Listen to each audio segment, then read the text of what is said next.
May be, however, one way that it could be worth it. And that is if Joe Manchin agrees to kill the filibuster so that Democrats can pass the John Lewis Voting Rights Act. And the reason that piece of legislation is so dang important is because of the new report we got this week.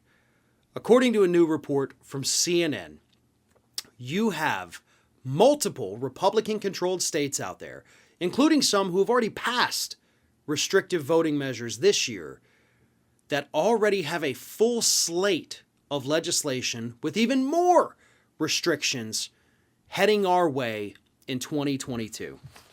Let me read this. Lawmakers in 4 states already have pre-filed at least 13 bills for the 2022 legislative sessions that would make it harder to cast a ballot. That is, of course, according to the Brennan Center for Justice. In 5 states, 6 pre-filed bills would allow audits or reviews of election results as former President Donald Trump and his allies continue to baselessly attribute his 2020 loss to election fraud. In addition, some 88 restrictive bills that were introduced but failed to become law in 9 states this year are expected to carry over into legislative sessions set to begin early next year.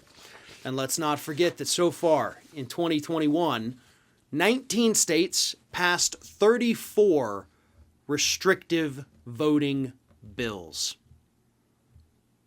Because this is what they do. Because this is the only way that Republicans can win. They can't win on the issues. They can't win on economics. They can't win on policy. They can't win on populism.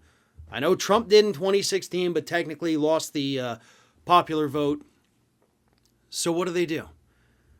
They do 2 things. They resort to culture war issues, which they've been fairly successful with this year. And, of course, voter suppression. Keep just enough people out of the way, and we might be able to have a victory. Drum up even more support from our crazed base with these culture war issues by talking about critical race theory and transgender athletes, and we might be able to eke out a victory.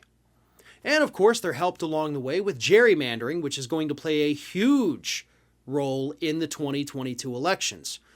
The only X factor out there right now is how many people died from COVID that would vote for Republicans. According to the numbers we're seeing right now, a lot. So they're going to have to contend with that. Continuing to push anti-mask and anti-vax viewpoints isn't going to work out so well for them electorally.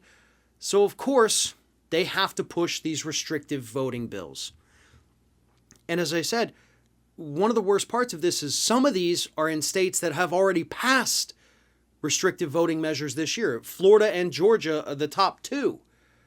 Georgia is still trying to go even further, according to this new report, by further limiting drop boxes, further limiting collection of ballots, and of course cutting down on the number of polling places in a given county.